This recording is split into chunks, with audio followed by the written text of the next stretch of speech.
بسم اللہ الرحمن الرحیم۔ السلام علیکم۔ نیوز انالیسز کی ایک نئی ایپیسوڈ کے ساتھ میں ہوں سید عارف بہار۔ ناظرین، میری خواہش ہوگی کہ گفتگو کے آغاز پر آپ اس چینل کو سبسکرائب کریں اور بیل آئیکن پر کلک کریں تاکہ ہمارے درمیان گفتگو کا جو ربط و تعلق ہے وہ قائم اور برقرار رہ سکے۔ ناظرین، پاکستان میں ڈالر کا جو ریٹ ہے وہ تقریباً 300 کی حد کو چھو کر واپس آیا ہے۔ گو کہ جو ڈالر کی انٹر بینک قیمت تھی وہ 276 اور 86 کے درمیان رہی، لیکن اوپن مارکیٹ میں ڈالر یا تو دستیاب ہی نہیں تھا یا پھر وہ 300 سے اوپر یا 300 تک فروخت ہوتا رہا۔ یوں لگ رہا ہے کہ ڈالر کی ڈور اسحاق ڈار صاحب کے ہاتھ میں ہے اور ہوا اور حالات کے جھونکے یا IMF کے دباؤ کے نتیجے میں یہ گرفت اور یہ ڈور جو ہے یہ ڈھیلی ہوتی جا رہی ہے۔ جس رفتار سے یہ ڈھیلی ہوتی جا رہی ہے اسی رفتار سے ڈالر کی بلند پروازی کا جو عمل ہے وہ جاری نظر آ رہا ہے۔ ڈالر کی یہ بلند پروازی اور ڈالر کی قدر میں یہ جو غیر معمولی اضافہ ہے یہ پاکستان کی تاریخ میں پہلی بار دیکھا جا رہا ہے، اور جس رفتار سے ڈالر آسمان کے ساتھ چھوتا ہوا نظر آ رہا ہے اتنی ہی رفتار کے ساتھ روپے کی جو قدر ہے وہ گرتی جا رہی ہے، اور روپے جو پاکستان کی کرنسی ہے وہ زمیں بوس ہوتی جا رہی ہے۔ اور اس عمل کا جو نتیجہ ہے وہ یہ ہے کہ پاکستان کے قرضوں میں ہوش ربا اضافہ ہوتا جا رہا ہے۔ یعنی پاکستان بھلے سے نئے قرض نہ لے لیکن اپنی جو روپے کی قدر ہے اس میں کمی کر کے وہ حقیقت میں اپنے آپ کو نئے قرضوں کے بوجھ تلے دبا رہا ہوتا ہے، اور یہ ایک المناک صورتحال ہے۔ اس کا نتیجہ پھر مہنگائی کی صورت میں بھی نظر آتا ہے، اور اس کا نتیجہ پھر جو سود کا جو ریٹ ہے وہ بڑھنے کی صورت میں بھی نظر آ رہا ہے۔ یعنی 20% ہو گیا ہے شرح سود اس وقت پاکستان میں، اور یہ تقریباً وہ تمام باتیں ہیں کہ جو تاریخ میں پہلی بار ہو رہی ہیں۔ پاکستان کی معیشت کو اس زوال، ذلت اور ہزیمت کا سامنا پہلی بار کرنا پڑ رہا ہے،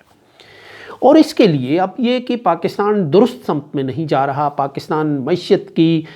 پستیوں کی طرف لڑک رہا ہے۔ اس کے لیے اب ہمیں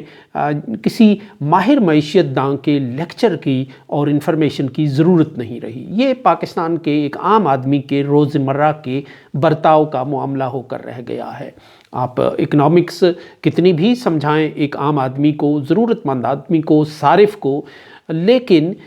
وہ جب بازار میں جاتا ہے تو چھابڑی والا، تندور والا، کریانے والا اور دوسری اشیاء بیچنے والا شخص جو ہے وہ اسے معیشت کی PhD کرا دیتا ہے، کیونکہ رات کو اگر ایک ریٹ ہوتا ہے تو صبح چونکہ ڈیزل پیٹرول کی قیمتیں، بجلی کی قیمتیں بڑھ چکی ہوتی ہیں تو صبح کو اسے ایک نئے ریٹ کا سامنا کرنا پڑتا ہے، اور اس کو اندازہ ہو جاتا ہے کہ یہ ملک جو ہے یہ درست سمت میں نہیں جا رہا، صحیح ڈگر پر نہیں چل رہا۔ اس کے لیے اب اسے کسی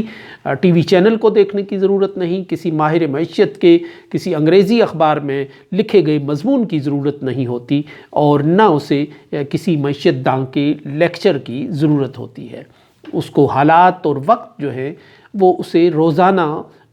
سبق پڑھاتے ہیں اور اس کے اتالیق کا کردار ادا کرتے ہیں، کیونکہ اس کو ایک ڈولتی ہوئی معیشت کے نتیجے میں بدلتی ہوئی اور بڑھتی ہوئی قیمتوں کا جو افریت ہے اس کا عملی طور پر سامنا روزانہ کرنا پڑتا ہے۔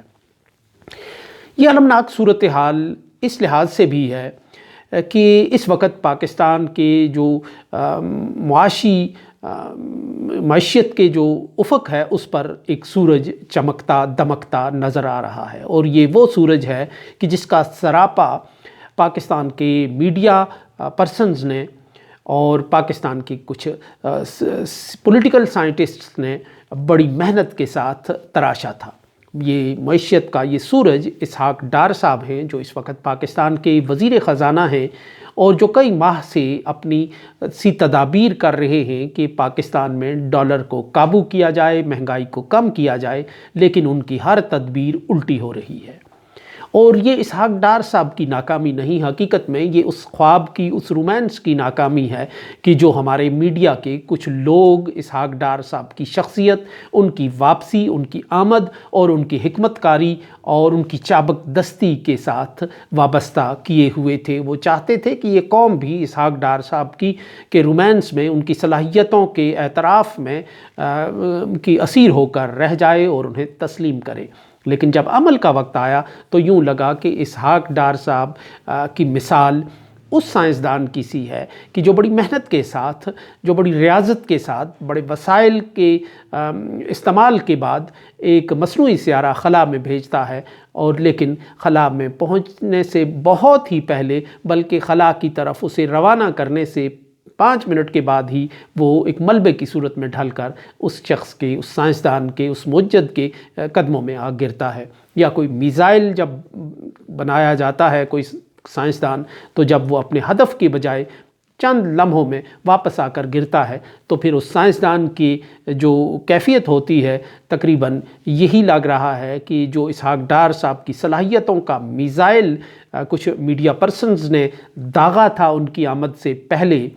وہ میزائل واپس آ کر ٹوٹ گرا ہے اور اپنے ہدف تک نہیں پہنچ سکا ہے۔ اب اسحاق ڈار صاحب ہاتھ پاؤں مار رہے ہیں اس معیشت کو سنبھالنے کے لیے، لیکن یوں لگتا ہے کہ جو حالات کا تیر ہے وہ ان کے ہاتھ سے نکل گیا ہے۔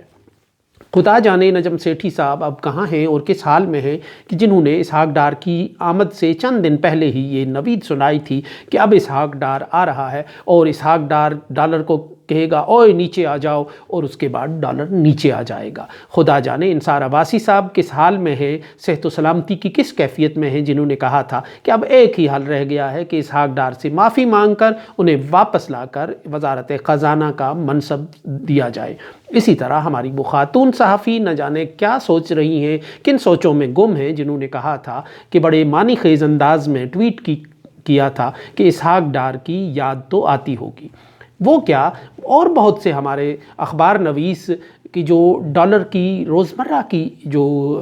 قیمتیں ہیں، یعنی جو اس کی قدر ہے، وہ بتایا کرتے تھے ہمیں ٹویٹ کے ذریعے، نہ جانے وہ کہاں ہیں۔ 11 ماہ سے ان کے ٹویٹ ہمیں پڑھنے کو نہیں مل رہے اور ہمیں ڈالر کے ریٹ کے لیے گوگل کا سہارا لینا پڑتا ہے۔ جو ڈالر کا ریٹ وہ 11 ماہ پہلے ہمیں بتایا کرتے تھے اس کے ٹویٹر کے ذریعے، وہ کہیں کھو گئے ہیں، کہیں بتانا بھول گئے ہیں۔ یوں اسحاق ڈار صاحب کی جو لانچنگ ہے وہ تقریباً اب ناکامی کا ایک اشتہار بن چکی ہے اور حالات ان کی گرفت میں نہیں آ رہے، کیونکہ پاکستان کی معیشت کا جو بری طرح ایک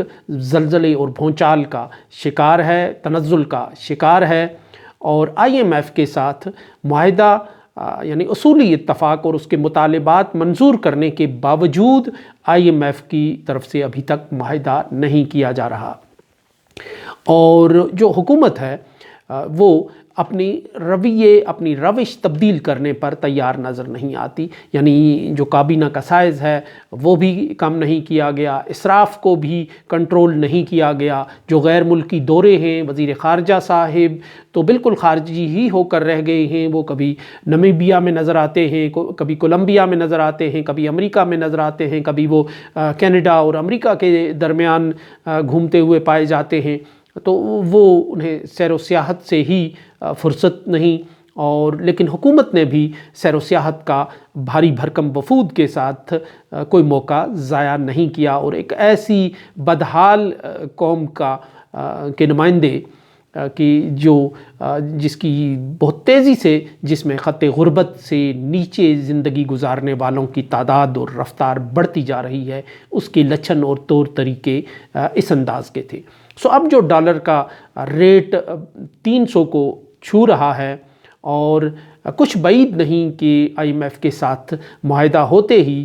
ڈالر جو ہے وہ 300 کی حد عبور کر جائے یا 300 پر نظر آئے، تو یہ جو صورتحال ہے یہ کنٹرول ہوتی ہوئی نظر نہیں آ رہی، اور اس کے ساتھ ساتھ ایک سیاسی بحران جو ہے وہ بھی پوری طرح ایک موجود ہے، اور اس کو راستہ دینے کے لیے اب کچھ ایسے اقدامات اٹھائے جا رہے ہیں کہ جیسے انتخابات ہیں اور ایک نئے مینڈیٹ کے ساتھ آنے والی حکومت ہے، لیکن اس حکومت کے لیے بھی کوئی حلوہ نہیں ہے،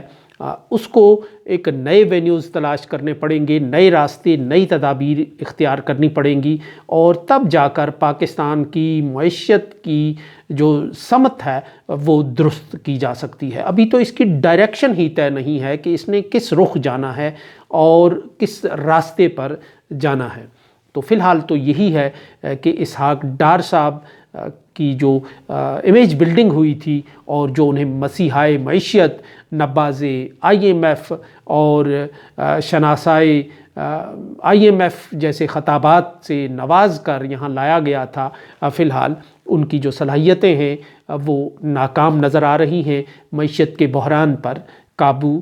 پاتے ہوئے۔ خود اسحاق ڈار صاحب بھی بڑے زام کے ساتھ یہ کہتے ہوئے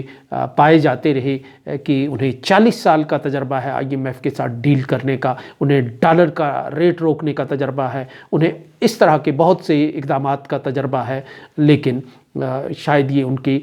بول جو ہیں یہ بڑے بول ثابت ہوئے، اور اب معیشت کا جو گھوڑا ہے وہ ان کے ہاتھوں سے اس کی باگیں جو ہیں وہ نکلتی جا رہی ہیں، اور حالات اس بات کی تصویر بنتے جا رہے ہیں کہ نئے ہاتھ باغ پر ہے نہ پا ہے رکاب میں۔ سو دیکھنا یہ ہے کہ اب پاکستان معیشت کے اس بھنور سے نکلنے، حالات کے اس بھنور سے نکلنے کے لیے کس نئے حکیم کا اور کس نئے شناسائے IMF اور شناور IMF کا تجربہ کرتا ہے۔ پاکستان بہرحال تجربات کی ایک سرزمین ہے، بلکہ اگر اسے لیبارٹری کہا جائے تو شاید بے جا نہ ہوگا۔ سو اس کے ساتھ ہی اجازت دیجیے، اللہ نگہبان۔